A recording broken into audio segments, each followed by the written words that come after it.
and welcome to the pod. I'm Nathan Fink. I'm Jasmine Torres-Allen, and this is New Hampshire Family Now, a show about building family in the Granite State.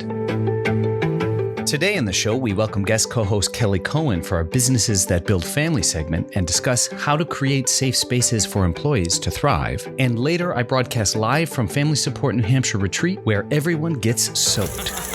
New Hampshire Family Now is brought to you by the New Hampshire Charitable Foundation. Since 1962, the Charitable Foundation has worked hand in hand with generous and visionary citizens to maximize the power of giving and support, collaborate, and lead innovative initiatives. Initiatives like New Hampshire Tomorrow, which is focused on making sure children and families have access to education, healthcare, and career pathways to ensure every family member thrives. To learn more about New Hampshire Charitable Foundation and all their initiatives, go to www.nhcf.org. This podcast was also brought to you by Family Support New Hampshire. Family Support New Hampshire is NH's coalition of family resource centers and family strengthening programs that exist to ensure Granite State families have access to resources so both caregivers and children can succeed. Because supported families are strong families. To find a family resource center near you, visit www.fsnh.org. So that's what happens in my sweat glands. So anyway, hello and welcome to the podcast. Co-host Jasmine has the day off, so I'm thrilled to welcome guest co-host Kelly Cohen of Cohen Closing and Title, who year after year receive multiple business awards, including the Business Excellence Award and NH Best Companies to Work For. Kelly, welcome to the show. Thank you so much. I'm so happy to be here. And I did, ironically, I was wondering if you were hiring because I brought a resume.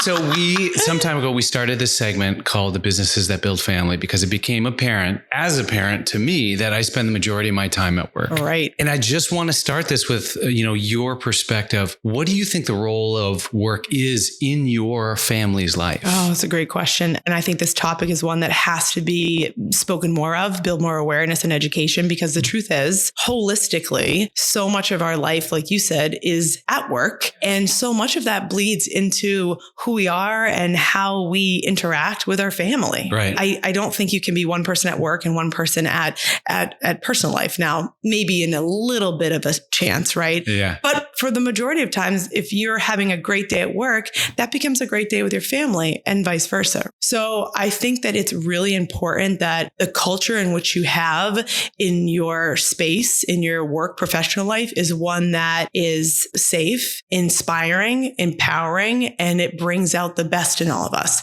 That doesn't happen every hour of every day. I've always said that I wanted to create something where people pulled into the parking lot, and if they had to be there for whatever it is, 4, 6, 8 hours, that they were like, okay, I'm psyched to be here. I'm psyched to pull into this spot. I'm psyched to get my lunch out. I'm psyched to see my coworkers and see how their weekend was, or excited to tackle the day with them together. Right. Myself, and I'm sure a lot of people can relate to pulling into an office space where you get that pit in your stomach and you don't necessarily want to walk in. And that is something that will carry into how you feel at home, how you get out of the door, and how you put yourself back in the door. So it's really important that your professional life, your career, that it brings out the best in you so that you can be the best version of yourself professionally and, of course, personally. I guess this is because I've had to crash through life through doing it almost incorrectly, even though I'm not a big fan of incorrect. Right. But I've had to crash into those perspectives. So on one level, I want to know, when you reflect on your own life, how did you arrive at that perspective? Okay. Great question. So for years, I tried to separate it so much so that I thought I needed to be businesswoman Kelly in the office. And then I needed to go home and be mom Kelly, wife Kelly, and try to separate the two. So much so that I think I did my children a little bit of a disservice because I didn't show them the trials and the trouble sometimes that happen with either owning a business or working in general, having a career, having a profession. I would sort of get in the driveway and be like, okay, take a deep breath, set all that side behind you and walk in the door. But the truth is, I don't think that's fair or right or real for our children and our partners not to see what we might be dealing with. Right. So I would say I had a shift in perspective where I realized I was trying to separate it so much so that I wasn't being honest with my family on sometimes days are tough. And sometimes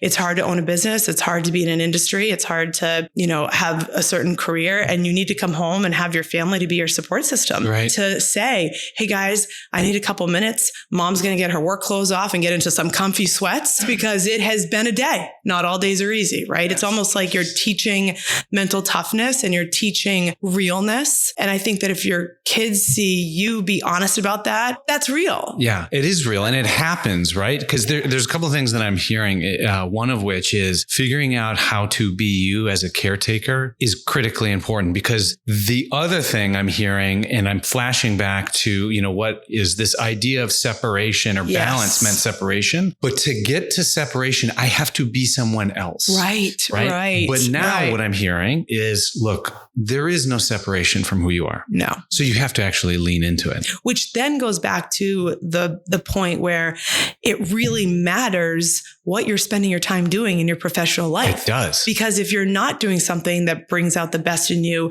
the majority of time, then you're doing something that brings out the worst in you. Or if you take a look at your strengths and weaknesses and, all of a sudden you're in a place in your career where you're spending too much time doing things you're weak at, that's not going to make you feel confident and empowered and excited about what you do, right? And it's important that you find a place, whether it's an industry, a profession, and a company that brings those strengths out more so than the weaknesses, and that you do feel good about what you're doing. Now, if you have time, I feel like I'm hiring a life coach, and I really want you to be...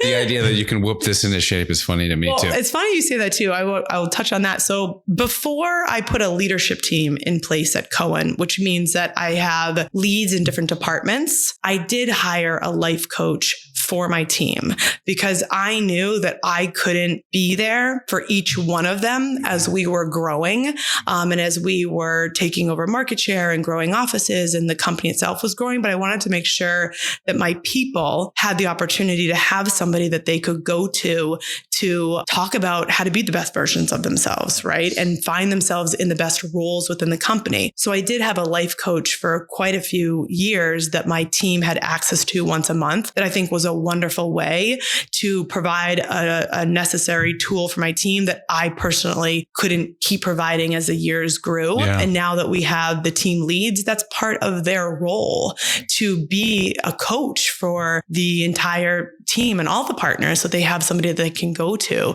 to make sure that they're in the best possible place in the organization. Now, are there other strategies from the business leader perspective to help those, in your organization develop other mechanisms for balancing? One thing that I started in COVID, so back up a little bit, we used to be, obviously we started with just myself, and then there was like 3 of us, and then there were 6 of us, and we were all in the same office together. And through the growth of the company, and then also when COVID hit and we all went remote, that was a very big shift for the organization, because now all of a sudden we were having to talk to each other via Zoom. We were having to pick up the phone. We were texting. We weren't kind of all walking in together at 8:30 like, hey, how was your weekend? But in some ways it made me realize how much the human connection is so important to the success of us as individuals as well as the organization. Right. So whether it's happy hour calls over Zoom or it is department meetings, it's crucial, I think, that you have a routine that's consistent with your one-on-ones with your partners. Each department has a meeting, whether that is weekly, whether that's bi-weekly, monthly, that can change and fluctuate given the different markets that we're in and what's happening with the industry. But it's that connection that even people working remotely crave, that you want to make sure you're allowing that to foster, and the relationships that team members can have with each other, even if they don't sit next to each other, right? And maybe they are one in Vermont and one in Florida, but they can still have an amazing connection. You have to create that, and you have to work hard at it. Yeah. One thing I started was our Friday morning motivational emails and videos. Right. So sometimes I create it. Most of the stuff I steal from other people. Every Friday I try to reflect on what our team tackled through the week professionally, or sometimes I try to bring in some things that I dealt with maybe personally that other folks can relate to. And then each Friday morning is a theme of what we can kind of do to, keep focused and keep, moving forward. Couple of things. One, the idea of creating safe spaces within your environment, your business, that you are actually working to create that. Yeah. And then the other thing is what I'm hearing is vulnerable leadership, because you're saying, look, this is happening to me. I'm going to show you. Absolutely. So that we all can relate to each other in different aspects. And I think that to those 2 points, being vulnerable, being honest, and being real, that's what allows for the truest, authentic relationships that you can have with the people that work with you. And then from our perspective, we're a service-based organization. So that allows us to have those connections with, buyers and sellers that are counting on us to handle their closing. And of course, the referral partners, real estate agents and loan officers that are counting on us to do a really good job for their clients. Yeah. I don't think you can do that without having real, honest authenticity, where if we make a mistake, we're going to own it and help each other to move past that and do a better job next time. Secret pleasure in owning your mistakes that I'm finding, that idea that you're like, you know what, this is where I went wrong. This is what I think I can do. Absolutely. Now, you seem to me to have your batteries at full charge. Yeah, but it depletes. So how? We got to do a jump start. We got to get the machines out. I don't even know what that's called. But what do you do to get that jolt back? Everybody's different, right? One of the biggest things is finding what recharges you. What recharges me won't be what recharges you or somebody else. And it's important that people find what recharges them and be really honest about that, right? Because I'm a firm believer that if I'm not the best version of myself, then I'm not going to be able to give to myself. I'm not going to be able to give to my husband, to my children, to my company, to the people that work for me, to the people that are counting on us to do their closings really well. So there's a lot of things I have to do that will recharge me when the battery's like, hey, we're malfunctioning. You need to take some time. I do different things, whether it's yoga, swimming, whether it's working out with a trainer, working out with a group of people. I tend to do a couple days a week with people, and then a couple days a week where I have to just be by myself. It's me, it's a podcast, it's me and music. It's me walking my dog. But that for me is something I have to have in my lifestyle every day. I just need to move, whatever that looks like. Yeah. I also love a morning routine that sets you up for success for the day, right? So I have a Journey to the Heart book, which is a little passage that gives you some inspiration each morning of which to kind of start your day. I also read it out loud to my boys and husband. Nobody listens. They don't listen. They humor me. I'm more focused on wanting people to just always know that, like, whatever place you are in life, if it's working, that's awesome, and keep that happening. But if you also find yourself at a place where it's not working and you feel like you're not living your most authentic self or the best version of yourself, don't be afraid to make a change, and don't be afraid to take risks, and don't be afraid to lean on your family and your friends and the people that support you. Because I think sometimes we can live in fear and doubt of what the unknown can be, but the unknown can be really, really cool and exciting and empowering and terrifying and all those things that just make us us. So. Yeah.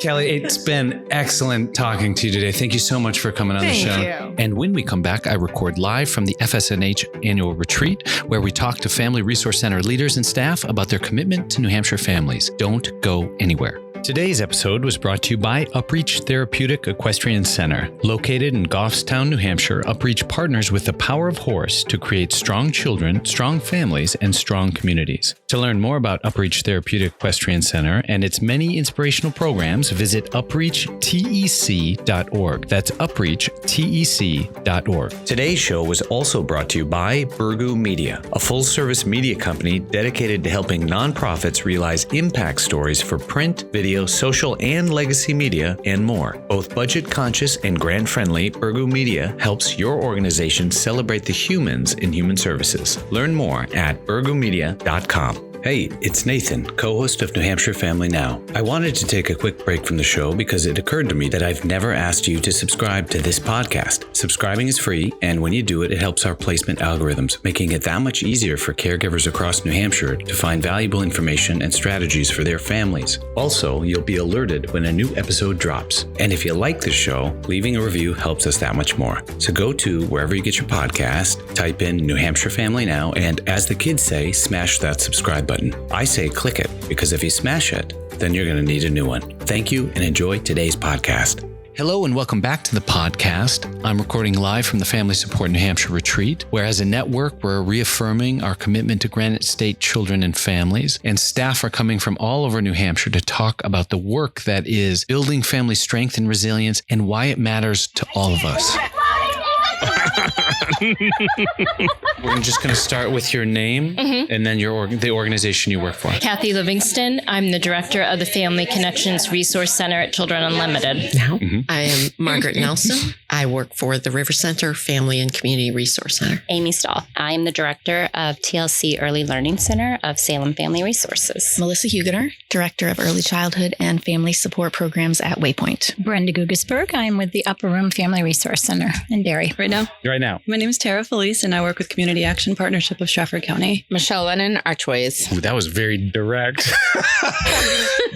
Okay, so what is it about helping families, building resilience? Why this work for you? I've lived it, right? I grew up in a family when my parents did foster care and adoption and saw a lot of repercussions of early childhood trauma in my siblings, and watched my parents try to do everything they could to kind of right the kid ship, so to speak. And as I got older and realized that equity is really a thing, a child who starts behind in kindergarten tends to stay behind in life. So when I look back at my life, like I got involved in family supports, I did a lot of volunteer work and stuff when my kids were little. My son had some diagnosed disabilities, and kind of the same thing. If you put somebody in a box, it's hard for them to get out of it. It is so uplifting. It gives me joy. It gives me happiness. It is just a completion. It's a relationship with people on such a foundational level. Because I feel deeply that supporting families is so important. Nobody goes at this by themselves. We need each other, and we need to know where to go when we need some help. I think that especially nowadays, too, with a lot of the mental health issues that are happening, and helping them with their social emotional development and getting them resources now to help later. Why do you do this work? That's a good question. I started in the field of early childhood right out of college, working as a pediatric occupational therapist. So I have always been drawn to working with children. And then over time, that scope of working directly with children to working with children as a part of a family unit, and then looking at it even broader as a part of a family unit, as a part of a community, as a part of society, has grown over the 30 years that I've been in this field. It's a personal thing for me. Yeah. My biggest goal in my life personally has been to become a generational cycle breaker. And I want that for others too, because it's prevalent. It's like just over and over, people are repeating the same things over and over again. And then it trickles down to their children. I want to help people to stop that. And I think that when people are given an opportunity to be met where they are and to be walked with, they make the greatest change. And that's what I see Family Resource Centers doing. They are there when people are at a point in life. And if the tides align, then some great things happen. But to your mind, what does strength and resilience in a family actually look like? It looks like they are doing what they need to do for their family, and it can look very different for each family. But they are able to have joy together, do activities together, and just be complete. The first thing that I look at is that a family just has confidence. Like they feel like they've got this. They feel like they know what they're doing. If they don't know what they're doing, they know who they can go to. They're comfortable asking for help. Kind of a breath of, all right, we're in a good place. Like we've got this covered, even if there are challenges happening in the family. Strength for me, I think for families, is when they recognize their own capacity, when they see within themselves the skills and the knowledge and the bandwidth to deal with the things that are in front of them. And they execute that and see the successes of it. You weren't going to prepare me for this one. No, it looks a lot like it's not ever having a destination. It's kind of like how you get through those challenging moments. We're always going to be faced with challenges, but it's like our resiliency is what gets us through and prepares us for the bigger stuff. One of the things that I used to think is that you were born with resilience. And what I realize is that's not true. That resilience are stacked skills put to work. when I think of resilience, it's like, okay, you can bounce back from things if you have the skills to do it. And knowing where resources are, you're not born with that knowledge. Family resilience is being able to pick up the pieces and move on, to face the unexpected with whatever. We never know what's going to sideswipe us. And so being able to call a friend, problem solve, figure out a strategy. It's going to be different for every person, every family, but we know that the unexpected will happen. We know the car will not run. We know that the child will get sick. Being able to think it through, have others to support us. That's what family resilience is all about. Then if you think about your organization, why is a network of organizations like yours working together important to create the thing that you just described? Well, just like a family needs other people to lean on, organizations also need to have other organizations that do similar work. Because no one organization or one entity can be all things for all people and do everything. And we talk about that at Waypoint all the time. We're a really large organization. We have our hands in a lot of different types of programs. But even we will sit there and say, we can't be all things to all people. We can't solve all the problems. Right. It is important because together we can problem solve and think about how we support these families. We may cross over each other's lines of expertise. We may utilize each other's strengths to build capacity within our own organizations. We learn from one another, certainly. And as a whole, the state becomes healthier because there's a stronger system that works within the other systems, schools, police. Because the communication, getting ideas from people and getting resources to the families. So you need to lean on other organizations. Yeah, absolutely. You know, it's my level of support. It's my professional support. It's who I lean into, who I ask questions to, because I don't know everything. And so what I learn up here, I can bring down to my assistants and my supervisors, and then they give it to their staff, and then their staff brings it to their families, and then the families bring it to their children. It's so important because families can move from one place to another. So no matter where a family is in New Hampshire, they're going to have the same support. You know, you can be in Laconia and 10 miles up the road, you're in Tilton, and it's a completely different culture. So you've been here for a couple of days. You've been seeing other, your colleagues from other organizations. You've been talking to them, and you've been doing these exercises. What was your favorite one? My favorite was the forest bathing. Yeah. My personality type and just kind of who I am. I have a hard time being present in the moment. Oh, right. I am constantly thinking ahead. What do I need to do next? What's going to happen tomorrow, and planning and preparing, and to be just pulling all of that back and just saying, you know what, I'm here right now, and this is what matters in this moment. And it's so important to do that. And I lose that sometimes. Yeah. It was so incredibly beneficial to me. The forest bathing, although I think it needs a better name. I slowed down, which is very hard for me to do these days, is slow down things. I'm always going. And then we went right into the water thing, which the plumbing. Was that your least favorite one? I was at the bottom. Bottom's the place to be. Personally, I like the give me a task and let me solve a problem type of things. So the activities we were just doing, working together as a team. This reminds me of my childhood so much. In the circle. Oh, I'm in the circle. It was so much fun. There was so much, we were just laughing. And I think we were all just like together and trying to figure it out together and just being joyful. Just committing. Oh, so close. That's it. Which one was your favorite and why? I can't answer that. I have a bad knee. Walking anywhere is painful, Well, just being with people. I love being with this group of people. And a very special thank you to Liz Scruton, Children's Trust Early Childhood Initiatives Director, as well as Jamie Heward Ramos, Program Administrative Coordinator, for organizing such a wonderful retreat. Many thanks to the Samuel P. Hunt Foundation for sponsoring this podcast. Established in 1951, Samuel P. Hunt Foundation is a Manchester-based, independent nonprofit that provides grants primarily for the arts, children and youth services, faith-based organizations, educational institutions, healthcare, and human services. Services. This podcast was brought to you by Nixon Peabody, who delivers exceptional legal services for clients in the community by combining high performance, an entrepreneurial spirit, deep engagement, and an unwavering commitment to a culture of collaboration, diversity, and humanity.